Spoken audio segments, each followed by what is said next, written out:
Racist cop humiliates and arrests black female police captain of stealing. He is hit with karma next. A faint breeze carried the smell of fresh rain through the bustling city streets, setting the stage for a confrontation no one saw coming. In the heart of Willowbridge, a place that prided itself on unity and justice, an ugly shard of prejudice was about to be exposed. Captain Imani Carter, a brilliant and highly respected black police captain, walked into a routine day of shopping. Little did she know that lurking in the same building was Officer Martin Hayes, harboring a simmering racism that would explode in an incident that rocked the entire police department. Lives would be upended, reputations shattered, and the city would hold its breath. Captain Imani Carter's tall, poised figure cast a confident silhouette in the hallway of the Willowbridge Police Department. At only 36, she was among the youngest captains in the region, with a record of community service that read like a guidebook for positive policing. Born and raised in Willowbridge, she knew every block, every back alley, and every neighborhood watch leader. The residents, especially the youth, trusted her. And trust, in a job fraught with tension, could mean the difference between a peaceful resolution and an eruption of violence. Imani's father, Derek Carter, had been a police officer too, one of the first black officers in Willowbridge to rise to the rank of sergeant. As a child, Imani had watched her father contend with prejudice from within the department and from the public, yet remained steadfast in his commitment to serve. It was his quiet determination that fueled her dream to go into law enforcement. And so, after excelling in high school, she studied criminology at a prestigious university. She graduated with honors, and her thesis on police-community relations caught the eye of numerous departments across the state. But Imani was not drawn away from Willowbridge. She was devoted to the community that had shaped her. She returned home, joined the local police department, and quickly garnered praise for her tactical brilliance, her calm leadership style, and her ability to de-escalate the tensest situations. Within a decade, her consistent performance and unwavering dedication led her to the rank of captain. Beyond her uniform, however, was a woman who shouldered her share of sorrows and dreams. She lived in a modest house with her mother, Beatrice, who had early-stage dementia. Caring for her mother while juggling a demanding career tested Imani's resolve daily. But if there was one trait she possessed in abundance, it was resilience. When the stress got overwhelming, she found solace in an old upright piano her father had left her. Music was her therapy, each note reminding her of her parents' sacrifices and the pride they took in her accomplishments. The day before the storm broke, Imani left her office with a smile.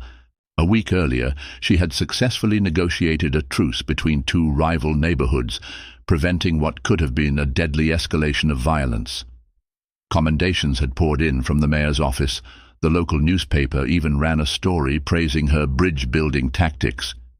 She was due some time off, so she planned to spend her Friday running errands for her mom and picking out a birthday gift for her nephew. Early that morning, wearing jeans and a simple sweatshirt, she drove to a bustling shopping center downtown. The place was always busy on weekends, but Friday was slightly calmer, making it easier to find parking. She never once considered that her plain clothes, her attempt at normalcy, could be mistaken for anything else. In her mind, she was simply Captain Imani Carter, out for a leisurely trip to buy some items. In a few hours, however, the easy serenity of her morning would turn to a nightmare. Officer Martin Hayes parked his squad car outside the Willowbridge Police Department with a subtle scowl curling his lip. He was in his late 40s, thick around the waist, and never in a hurry to hide his disdain for certain members of the community. To many, he was just another cop doing his job. But to those who had a deeper insight into his history, the name Hayes conjured stories of questionable traffic stops, overly aggressive responses to minor violations, and a special kind of hostility reserved for black citizens. Despite his controversies, Hayes managed to slide under the radar of internal affairs for years, largely thanks to his political connections. His father, Maurice Hayes, was once the deputy mayor of Willowbridge and had rubbed elbows with the city's upper crust, ensuring Martin always had a cushion of influence. That cushion had protected him from disciplinary actions that might have ended another officer's career. Privately, Hayes harbored a festering resentment. When a new initiative to promote diversity and community engagement started in the department, he saw it as a personal affront. He referred to it sarcastically among his closest friends as the new wave of hand-holding. In his mind, policing was meant to be tough. Anyone who fell under suspicion should be treated as a criminal until proven otherwise. An incident a few months prior left a bitter aftertaste in Hayes's mouth. A local pastor had filed a formal complaint alleging that Hayes pulled him over for no reason, used excessive force in conducting a search, and then refused to file a proper report. Hayes managed to dodge serious consequences, but a stern departmental warning remained in his file. To make matters worse, he heard the whispers in the locker room, the quiet condemnation from younger officers who viewed him as an outdated relic. Most infuriating to Hayes was Captain Imani Carter's rapid ascension. He'd been on the force longer than she had, and yet he never made it past the rank of patrol officer due to his checkered conduct. Her success, especially as a black woman, felt to him like a slap in the face. While he never uttered his disdain publicly, he seethed at the mere mention of her name, especially when the brass praised her work. On that fateful morning, Hayes was off duty, but needed to pick up some equipment from the department.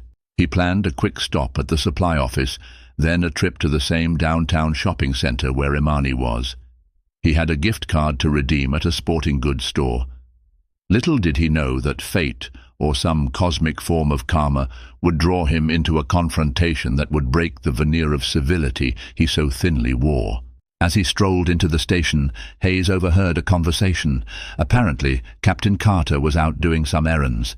He shook his head in silent contempt, holding on to the thought that he had built the old ways of policing with blood, sweat and tears, while she coasted on privilege.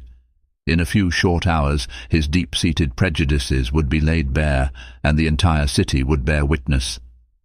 The downtown shopping center was anchored by a sprawling department store named Bernstein's, a well-known chain throughout the state. It boasted an array of products, clothes, electronics, kitchenware, and often attracted a busy crowd. Captain Imani Carter steered her car into the parking lot. She found a spot close to the entrance, already thinking about the fragrance she wanted to buy for her mother. Beatrice had always loved lavender-scented lotions, and Bernstein's had a specialty brand she enjoyed. Inside, the atmosphere was lively, but not overwhelming. Soft piano music played through the store's speakers. Shoppers browsed racks of winter coats, tested colognes at the perfume counter, and compared the latest gadgets on well-lit displays. Imani wore no official insignia, no badge on her belt, and no gun at her hip. She wanted to slip through the store like any other resident. A small part of her relished the anonymity. She meandered through a few aisles, first stopping at the perfume counter.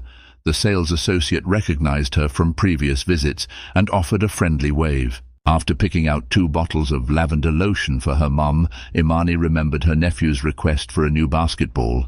She made her way to the sports section. That morning, Officer Martin Hayes arrived at Bernstein's as well, looking irritated and impatient.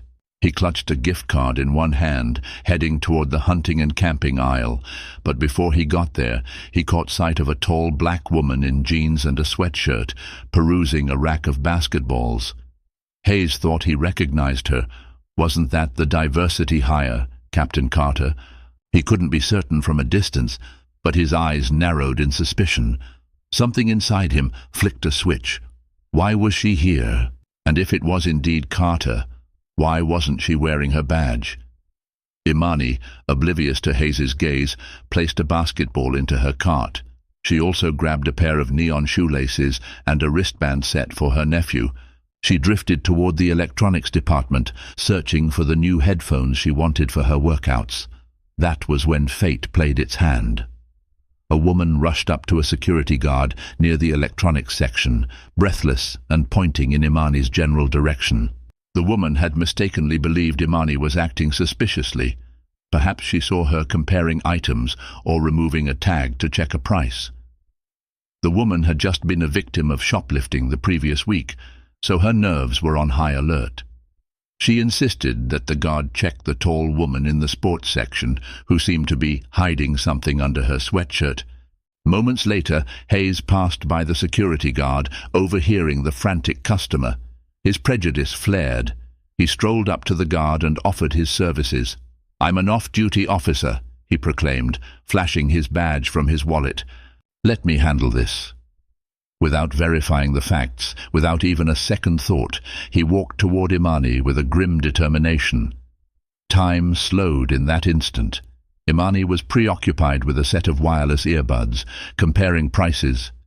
She had no idea that mere steps away, a misplaced suspicion combined with racist assumptions was about to ignite a confrontation that would forever change both her life and the life of Martin Hayes. Imani spun around when she heard a gruff voice behind her. There stood Martin Hayes, badge in hand, face twisted with cold suspicion. "Ma'am," he began with exaggerated politeness, "I'm going to need to see what's under your sweatshirt." Thrown off by the abrupt approach, Imani instinctively stepped back. "Excuse me?" she asked, her tone puzzled. She recognized Hayes vaguely from the precinct halls, an older officer with a hardened stare. But what was he doing confronting her here, off-duty and out of uniform? Hayes didn't bother with subtlety. He gave a curt nod toward her torso. "I have reason to believe you might have merchandise hidden. Show me, now." His loud voice drew the attention of onlookers. Imani's eyes widened. The adrenaline that accompanied confrontation in her line of work rushed through her system, yet her first instinct was still diplomacy. "Officer, I assure you, I'm not stealing anything," she replied calmly, one hand raised in a gesture of peace. "I'm Captain Imani Carter, Willowbridge Police Department." She reached for her wallet to retrieve her police ID, but Hayes took a step forward, misreading her motion as potential aggression. "Hands where I can see them," he barked. He raised his voice, turning more heads. Imani noticed the flash of fear in a mother's eyes as she pulled her child away from the scene. Trying to maintain composure, Imani slowly placed both hands at shoulder height. "I'm Captain Carter. Look in my wallet. I have my departmental ID. This is all a misunderstanding." Hayes sneered, ignoring her words. "Captain Carter, is that right?" he asked, heavily sarcastic. "Funny, because I've never seen you in the station. Show me your ID if you're so official, but keep your hands where I can see them." By now, a small crowd was forming. Smartphones were coming out, cameras rolling. A hush of morbid curiosity hung in the air. Some people recognized Imani's face from local news stories, but weren't sure how to intervene. Others whispered guesses about what was happening. The uniformed store security guard stood nearby, hands fidgeting, unsure whether to step in or obey Hayes. Imani inhaled, steeling herself. She slowly moved one hand down toward her back pocket, taking out her wallet with deliberate caution. She opened it to reveal her police ID, but Hayes yanked the wallet from her hand, scanning it with narrowed eyes. Instead of conceding he was mistaken, he scoffed. "Fake ID. Anyone can print these online," he muttered, tossing the wallet on the floor. A ripple of shock passed through the gathering crowd. Imani felt the sting of humiliation building in her chest. Memories of her father's tales of discrimination, which she'd hoped were relics of the past, came flooding back. Her voice shook with barely contained anger. "That's a legitimate ID.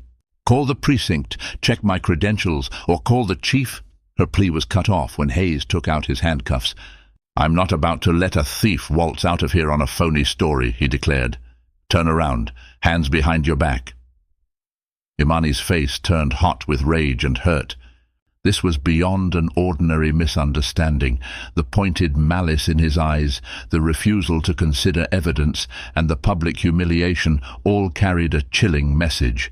He saw her as a criminal first and foremost. Perhaps he saw every black person that way, no matter their rank or status. And in the growing circle of wide-eyed bystanders, not one person mustered the courage to stop him. The metallic click of handcuffs around Imani's wrists echoed in the electronics aisle, the store's background music abruptly dwarfed by the tense hush. Smartphone cameras zoomed in, capturing the moment a decorated black female captain was manhandled by an off-duty cop. Shocked whispers splintered among the onlookers. A teenage girl gasped, "Isn't that the woman who was on the news last week? She's a police captain." Yet disbelief clashed with confusion as Hayes continued his humiliating display of power. Imani tried to steady her trembling voice, painfully aware of how the scene looked, her head slightly bowed, hands cuffed, while Hayes loomed like a bulldozer of authority. Despite her anger, she reminded herself that reacting with aggression could only worsen her predicament. She mustered composure. "Officer Hayes, call Chief Morrison now," she said, struggling to keep her voice level. "He'll confirm everything." Hayes ignored her. He gestured for the security guard to step in. "We'll take her to the security office until the police arrive," he announced, determined to carry out the charade. Within minutes, store security reluctantly led them to a cramped back room near the loss prevention desk. A swirling tide of chatter and disbelief roiled behind them, shoppers telling each other they couldn't believe what they'd just seen, several calling the Willowbridge Police Department to report the outrageous spectacle. Word traveled fast in a world dominated by social media. As soon as the first video clip hit the internet, it spread like wildfire. Willowbridge wasn't a massive metropolis, so local controversies often took center stage. Those who recognized Imani's face from earlier news stories or community events quickly tagged local journalists, city officials, and friends. By the time Imani was led into the security office, her phone, which was in her purse, buzzed incessantly with missed calls and frantic messages. While they waited, Imani spotted her reflection in the office's dusty mirror. Her wrists still bound, her cheeks flushed with indignation, it struck her how easily a lifetime of achievements could be reduced to a single ugly stereotype in some people's eyes. She'd faced racism in subtle ways throughout her career, but never as brazenly as this. Moments later, the store manager, a middle-aged woman named Patricia Leung, rushed in, looking alarmed. "Officer," she said to Hayes, "I just saw the ID. That's Captain Carter." Patricia held up her phone, showing the Willowbridge PD website with Imani's official photo. "This is a terrible misunderstanding."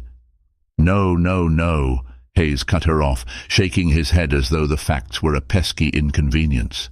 "We'll wait for uniformed officers to handle it." He glared at Imani with contempt. "I'm not taking the word of some website." His hold on the situation was slipping, and he knew it. But he clung to the pretense that he was in control, in the right. Imani locked eyes with Patricia, silently thanking her for trying to help. She allowed herself a small sliver of hope that reason would soon prevail. Yet a deeper dread gnawed at her core. This man's hatred ran deeper than a simple misunderstanding.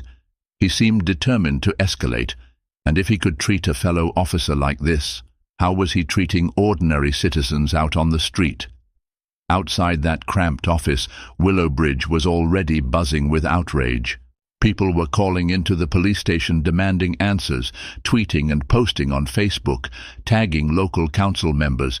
It wouldn't be long before the entire city, if not the entire state, knew about Officer Martin Hayes and his disgraceful treatment of Captain Imani Carter.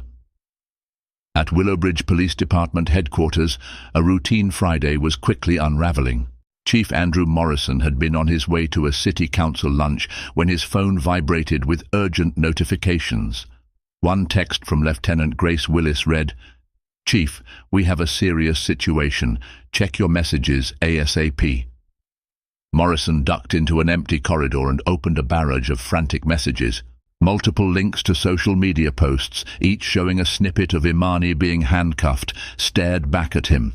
Comment threads were flooded with outrage, confusion, and demands for accountability. Some posts declared they arrested their own captain for no reason. Others suggested, if this can happen to a high-ranking officer, imagine what's happening to everyday citizens.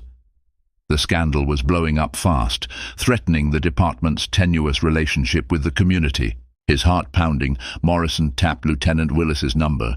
She answered on the first ring, her voice strained. "Chief, we have a problem." Captain Carter was apparently detained by Hayes at Bernstein's. "She's literally being accused of shoplifting." "This is insane," Morrison nearly shouted. "Captain Carter is one of our finest—" "And Martin Hayes? He was off duty, right?" An icy dread spread through him. He knew Hayes had a spotty track record, but never imagined it would escalate to falsely arresting a fellow officer, and a captain at that. "Yes, off duty," Willis confirmed. "Witnesses say it's racially charged. Videos are all over social media. People are outraged. We have a reporter from the Chicago Tribune calling for a statement." The mention of a major publication like the Chicago Tribune made the gravity of the situation even clearer. Morrison inhaled sharply.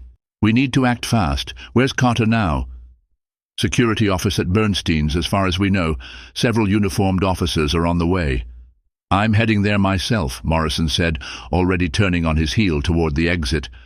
"Lieutenant, take statements, reassure the public we're handling this, and get a press release ready. We can't let this spin out of control."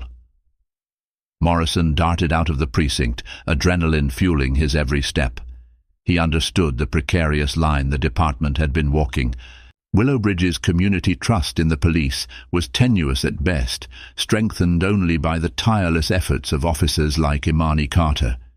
If Hayes had indeed violated her rights so blatantly, the implications could be catastrophic. Not only would it validate distrust in the department, but it would also confirm some people's worst suspicions about systemic racism within the force. Elsewhere in the building, the rumor mill churned at full speed. Younger officers were livid, struggling to reconcile how a respected leader like Captain Carter could become the target of such an affront. Some voiced the fear that this incident would undo all the positive strides the department had made. Others worried about citywide protests. The older, more jaded officers simply shook their heads, whispering that Hayes had finally gone too far. By the time Chief Morrison peeled out of the station parking lot in his unmarked police SUV, the entire precinct was on high alert. A single wrongful arrest carried enough weight to shatter reputations, and every second that passed chipped away at the department's credibility. For Morrison, the urgency was personal too. Imani Carter had always been like a daughter to him, a bright light in an otherwise flawed institution. He had to set this right, and fast, or risk losing far more than just his job. He stood to lose any hope of rebuilding trust in Willowbridge. Inside the cramped security office, tension simmered so thick it was palpable. Imani, still in handcuffs, stared down at the floor, her heart pounding with equal parts anger and humiliation. On the opposite side of the room, Martin Hayes guarded the door with arms folded, face set in a stubborn grimace. The store manager, Patricia Lung, hovered anxiously between them, occasionally glancing at her phone to see if any higher authority had responded to her frantic calls. "Officer Hayes," Patricia ventured, her voice trembling slightly. "The chief is on his way. I really think we should—" "What we should do," Hayes cut her off, "is wait for the on-duty officers to get here and handle it by the book. You don't outrank me, Mrs. Lung." Patricia pressed her lips together, uncertain how to proceed. She turned to Imani. "Captain Carter, I'm so sorry. Is there anything I can get you?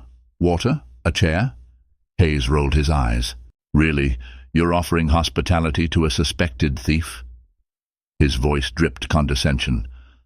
"I can't believe how gullible you people are."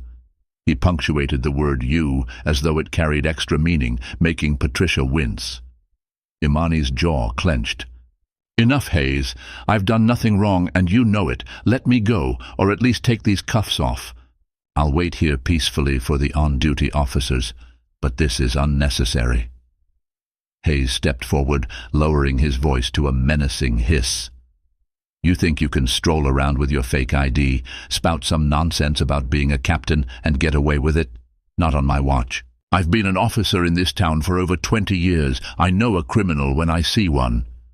A flash of fire lit Imani's eyes. She nearly bit her tongue to keep from unleashing the full force of her rage. Every word he spat was layered with the hateful assumption that she, an African-American woman, couldn't possibly have achieved a rank above him without some trick. It took all her self-control to remain still, refusing to give him an excuse for further violence. Another few minutes passed in agonizing silence until the muffled sound of a radio crackle reached them.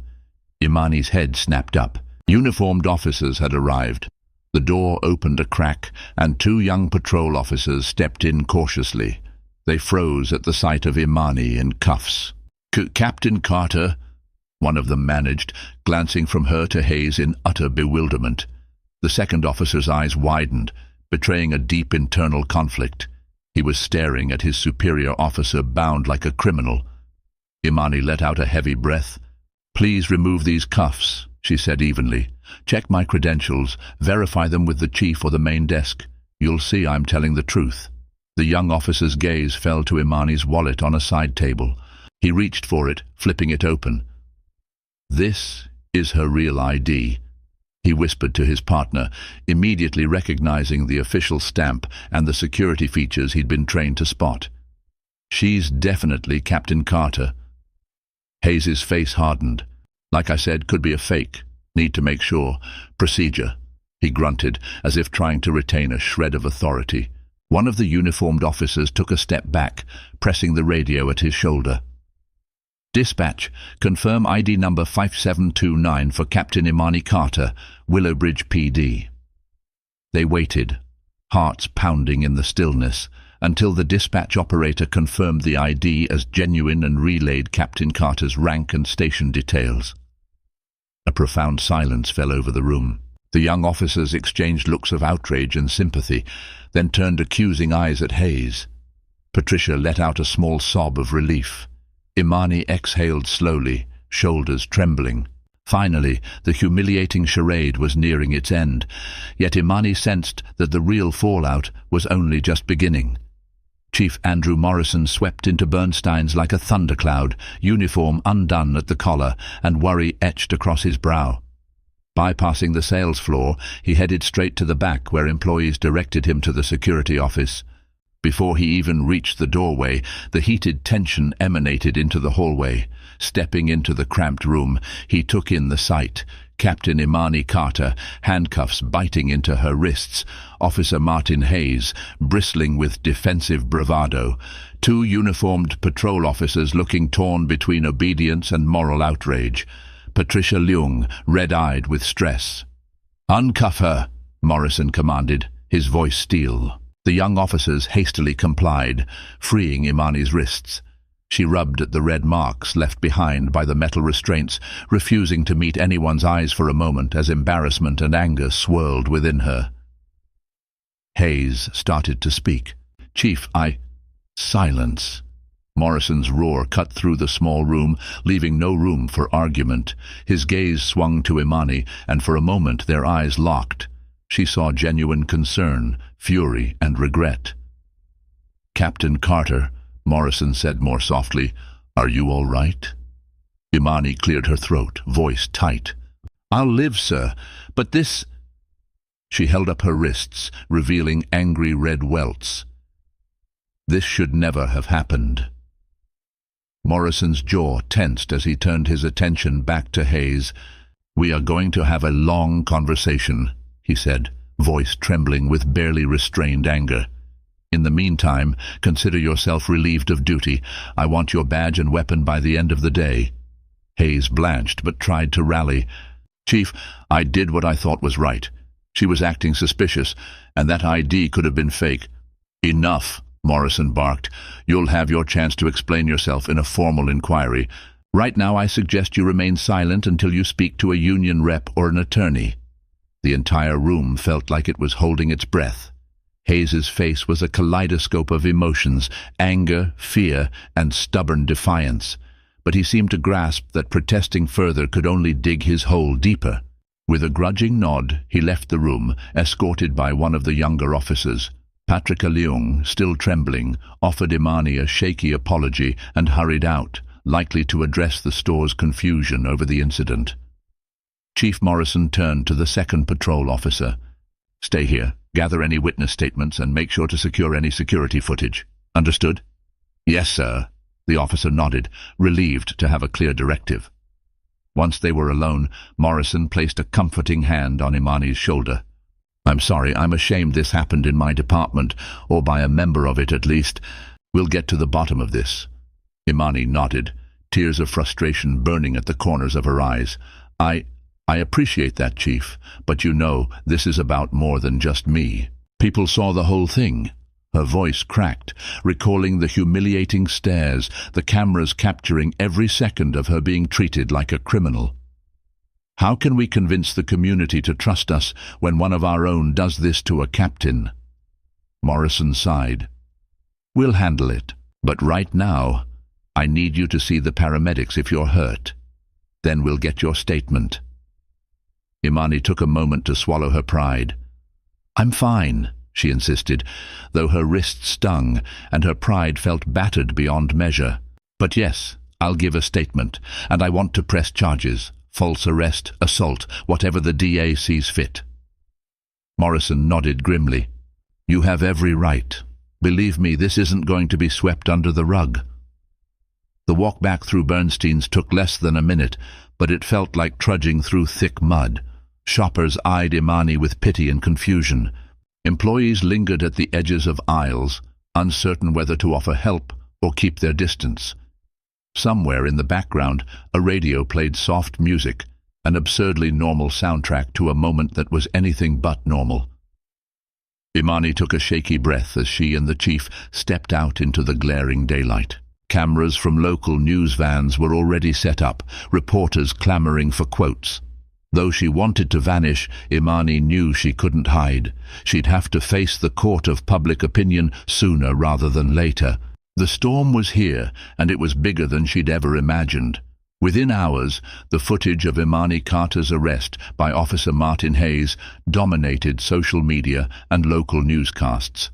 By nightfall, major outlets like CNN and the Chicago Tribune picked up the story. They looped the most damning scenes: Hayes yanking Imani's wallet from her hand, the click of handcuffs around her wrists, her visible distress as onlookers watched in shock. Newscasters led with headlines like "Racial Profiling in Willowbridge PD" and "Captain or Criminal? Shocking Arrest Rocks Local Police Department." For many viewers, the incident confirmed their deepest fears about police prejudice, and they took to the internet en masse. Hashtags like "Najda Justice for Captain Carter" and "Najda End Racism in Policing" trended. Community leaders scheduled emergency meetings to demand accountability. City council members faced a deluge of phone calls and emails from furious constituents.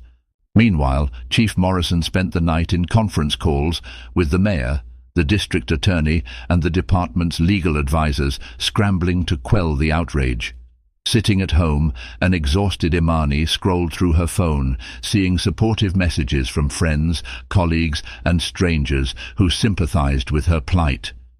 But there were also ugly comments from trolls, people who refused to believe her status as a captain or who took Hayes's side. Racial slurs, threats, and vitriolic accusations peppered her social media feeds. She set the phone aside, tears burning at the corners of her eyes again. Anger, humiliation, and heartbreak clashed in her chest. Despite her emotional turmoil, Imani's protective instincts flared when she noticed her mother, Beatrice, trying to understand the situation. "Baby, what's all this commotion?" Beatrice asked, her eyes darting between the TV and Imani.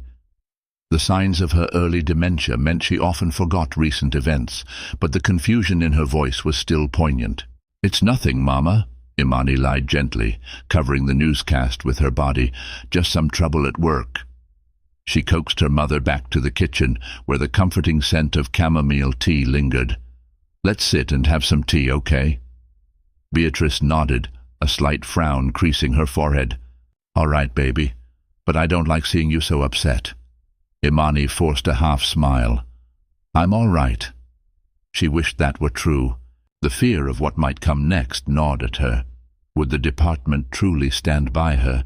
Would Hayes face real consequences? Or would the old guard close ranks and sweep this under the rug, sacrificing her reputation for institutional convenience? A knock on the front door jolted her from her thoughts. Through the window, she spotted a camera crew on her porch, microphones at the ready. Imani's stomach twisted. She took a deep breath and decided she wasn't going to hide. Standing tall, she opened the door. A flurry of questions assaulted her. "Captain Carter, do you plan to press charges? Are you afraid of retaliation from within your department? Has Officer Hayes been fired?" Pressing her lips into a firm line, she spoke clearly. "I appreciate your concern, but I'll make a formal statement tomorrow alongside Chief Morrison. For now, I ask that you respect my family's privacy." With that, she closed the door, leaning her head against it for a moment as she collected herself. She heard the reporters murmuring outside, eventually dispersing when it became clear she wouldn't give more. Imani returned to her mother's side, heart pounding. Tomorrow she would speak publicly, stare the cameras down, and expose the injustice she experienced. But tonight she would steady herself, gather her resolve, and remember that she was more than a victim. She was still Captain Imani Carter, and she had a fight ahead. The next morning, an internal affairs investigation was launched under the watchful eye of Lieutenant Grace Willis. Known for her fierce integrity, Willis wasn't about to let this case slip into bureaucratic oblivion. The preliminary evidence, the social media videos, store security footage and eyewitness accounts, revealed a jarring story of prejudice and brutality. Hayes's history of complaints, which had languished in dusty archives due to his political connections, now faced renewed scrutiny. Hayes, escorted by his union representative, arrived at the Internal Affairs office in a cheap suit and a defiant scowl. He spent the entire morning giving a statement rife with justifications. The store manager flagged suspicious behavior, he claimed. The ID looked fake. I was following standard protocol. Yet each excuse unraveled when Lieutenant Willis presented him with actual evidence. Footage showing Imani holding her legitimate ID, repeated attempts to identify herself, and the store manager's immediate verification of her rank. "There's also a record of you ignoring the store manager's testimony and the statements from bystanders," Willis said, flipping through her thick file. She glanced up, unimpressed by Hayes's attempts to appear contrite. "Seems to me you disregarded every piece of evidence that contradicted your assumption." Hayes's union rep tried to steer the conversation. "Lieutenant, let's not forget, Hayes has served this community for over 20 years. "Yes," Willis interrupted, her tone crisp, "and in that time he's accumulated more civilian complaints than any other active officer in Willowbridge. Many of them involve racially charged incidents. Care to address that?" Hayes flushed and muttered something inaudible. His union rep placed a restraining hand on his shoulder. Meanwhile, Willis continued, "Officer Hayes, your statements will be reviewed in conjunction with all the evidence. You are hereby placed on administrative leave without pay, pending the conclusion of this investigation. Do you understand?" Hayes's eyes blazed with anger. "I understand," he spat, standing up so abruptly his chair tipped backward. His representative ushered him out, a hush falling over the office as he stormed away. That same afternoon, Chief Morrison and Captain Carter held a press conference outside City Hall. A crowd of reporters jostled for position, cameras rolling. The mayor stood at Morrison's side, keenly aware that the city's reputation teetered in the balance. Imani, wearing her formal uniform, displayed a calm dignity that belied her shaken core. "We are conducting a thorough investigation," Morrison announced, his voice resolute. "Officer Hayes has been relieved of duty, and the Willowbridge Police Department does not tolerate discrimination of any form.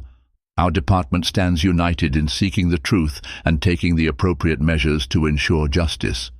When it came time for Imani to speak, she swallowed hard, meeting the throng of cameras with unwavering poise. "No one is above accountability, not even our own officers," she said. "I deeply value my community, and I will not allow one individual's bias to overshadow the commitment many officers have to protect and serve. I am grateful for everyone who has reached out with support. I ask for patience as the investigation proceeds." Her words electrified the crowd. Reporters hollered questions about potential civil lawsuits, about the toxic culture some believed existed within the department. Imani carefully sidestepped specifics, stating she would follow the legal process. Even so, her measured tone resonated, a testament that she was not a powerless victim, but a leader demanding rightful justice. As the press conference concluded, Imani felt conflicting waves of exhaustion and determination. She spotted supportive faces among the onlookers, neighbors, local activists, even some off-duty officers she recognized. In their eyes, she saw sympathy, but also a flicker of hope that her ordeal could spark genuine reform. Behind closed doors, the city's power brokers fretted over the potential fallout.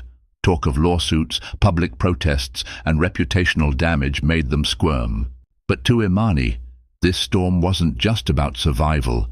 It was an opportunity to expose systemic rot and push for meaningful change. Little did she know, however, that the upcoming revelations about Hayes's past would open an even darker chapter in this saga, sending shockwaves throughout Willowbridge's corridors of power. In the weeks that followed, Lieutenant Grace Willis and her internal affairs team dug deeper into Martin Hayes's history. Each discovered detail was more disturbing than the last. Not only had Hayes amassed civilian complaints, but there were also multiple allegations of planting evidence, abusing suspects, and lying on official reports. Many of the accusers were young black men, their claims dismissed at the time as baseless or unsubstantiated. But now, with the spotlight fixed on Hayes, old witnesses found new courage to speak out. As the internal affairs investigation reached a crescendo, another department, one with federal clout, stepped into the fray: the Department of Justice. They opened a preliminary inquiry into whether Willowbridge PD had a pattern of civil rights violations. While Willowbridge's leadership insisted that Hayes was a lone bad actor, the federal investigators wanted to make sure the problems weren't systemic. News trucks became a fixture outside the police station. The city's tension mounted. Then the real bombshell dropped. A former Willowbridge officer came forward, revealing a stash of documents Hayes had apparently been hiding for years. Among them were falsified reports, internal memos, and suspicious receipts, hinting at possible corruption. The tipster, who chose to remain anonymous, claimed Hayes had connections to a local business conglomerate that laundered money. The story quickly grabbed headlines. From racial profiling to corruption, the double life of Officer Hayes. Hayes, already suspended without pay, found himself cornered. His allies distanced themselves, each realizing that defending him now would be political suicide. Even his father's old network couldn't shield him from the avalanche of public outrage and legal jeopardy. Word reached Imani through the grapevine that Hayes's wife had left him, taking their kids to her sister's house a few counties over.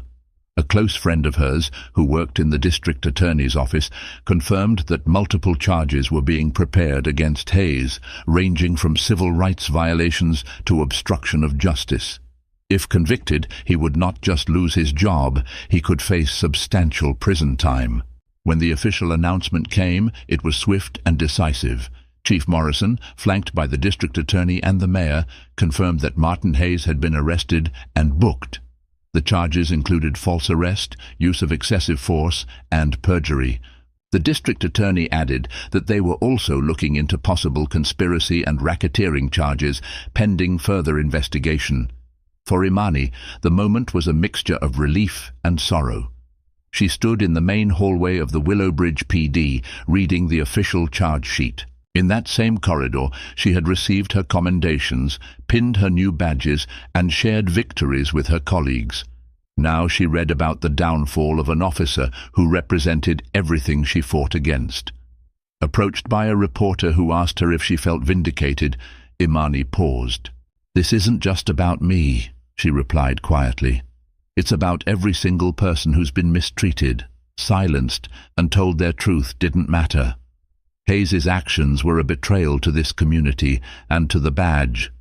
I pray that accountability will pave the way for real reforms in our department. And so, the same hateful prejudice that had compelled Hayes to humiliate Imani became the catalyst for his own ruin. One might have called it a satisfying slice of karma, but for those who had suffered under Hayes's reign of terror, it was a moment long overdue. The next step, everyone agreed, was making sure such abuses wouldn't happen again. In the aftermath of Martin Hayes's arrest, Willowbridge found itself at a crossroads. The outcry that had started in one department store's electronics aisle ignited citywide discussions on policing, race, and accountability. Community activists and neighborhood leaders pressed harder than ever for policy changes, demanding civilian oversight committees, mandatory body cameras, and comprehensive anti-bias training. Chief Morrison, cognizant of the pressure and aware of the department's flaws, pledged sweeping reforms. He hosted a series of town hall meetings, inviting community members to voice their grievances and suggestions. Imani, though still recovering from her traumatic experience, attended each one. She stood side by side with young officers who yearned for a more just approach to law enforcement. Her presence alone, scarred wrists now healed but symbolic of an unhealed system, gave attendees a reason to trust the department's sincerity. Meanwhile, the Department of Justice continued its review, satisfied enough with Willowbridge's newfound transparency to hold off on a full-scale investigation. They noted progress, but also warned the city that any backslide could trigger more stringent federal oversight. In response, local policymakers expedited the drafting of new laws to prevent biased policing. For Imani personally, the repercussions were profound. At first, she had grappled with anger and disillusionment. Anger at how easily she'd been profiled, disillusionment at how a racist officer had thrived in her midst. But her determination to heal and to help her community guided her forward. She founded a program that paired seasoned officers with local teenagers for mentorship and dialogue. She also spearheaded a training curriculum emphasizing de-escalation techniques and cultural sensitivity, which would become a requirement for all Willowbridge PD officers. On a crisp afternoon, standing in the same store aisle where she'd been humiliated months earlier, Imani announced a groundbreaking partnership between Bernstein's and the police department. The store would host bi-monthly community engagements, offering local residents the chance to meet and converse with officers in a non-threatening environment. This initiative aimed to break down fear and misunderstanding, one conversation at a time. The city's mood began to shift. Once hostile neighbors found themselves willing to talk to the police if Imani was present. When a string of burglaries hit the east side, Imani led a successful investigation with the help of local community watch teams, forging trust through respect and mutual cooperation. "She's not like them," some older residents would say at first, still suspicious of the department. But over time, many realized that changes were indeed happening behind the station's doors. The final page in Hayes's story came when he stood trial.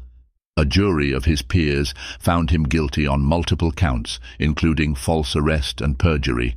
His sentencing brought closure to those he had wronged. Some considered it the ultimate karmic retribution. The man who once brandished a badge to terrorize would now wear prison fatigues. At the police station, a framed photo of Imani in her captain's uniform was placed in the main hallway, a symbol of leadership under fire. Officers young and old passed by that photo each day, reminded of her ordeal and the department's promise to do better. And though the scars of racism ran deep, Imani's unwavering dedication had proven that even the deepest scars could begin to mend, given the right mixture of justice, accountability, and compassion. The story of Captain Imani Carter and Officer Martin Hayes serves as a stark reminder of what happens when prejudice goes unchecked and the powerful changes that can occur when justice stands tall. Imani emerged stronger from her ordeal, championing reforms that transformed Willowbridge's police department into a beacon of hope. Hayes, blinded by racism and arrogance, was forced to face the very consequences he sought to inflict on others. Thank you for watching this dramatic and emotional journey. If you found inspiration, outrage, or simply an urge to root for what's right, we encourage you to be part of positive change in your own community. Please like this video, share it with your friends, and subscribe to our channel for more stories that shine a light on both the challenges and triumphs within our society. Together, let's stand up, speak out, and make a difference.